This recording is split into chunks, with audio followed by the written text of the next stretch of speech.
Gumagawa tayo ng kasaysayan ngayon dahil sa administrasyon ni President Bongbong Marcos, yung participation rate, yung porsyento ng university-age students na enrolled sa university ay napataas natin from around 32% to 47%. Talaga? Hindi pa nangyayari yan sa buong kasaysayan natin.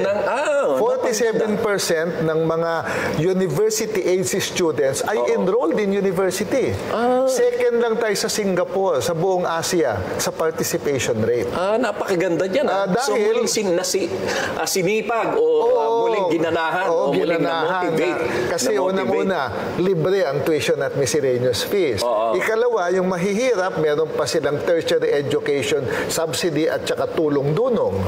Tapos pinagdugtong na rin natin yung programa ng TESDA, yung mga NC nila, pwedeng i-credit sa mga university courses. So ang ginagawa natin, multiple pathways para mapagpatuloy ang pag-aaral. Ngayon, dumagdag pa yung ETIAP. So maraming opportunity para sa ating mga kabataan na magpatuloy ng kanilang pag-aaral.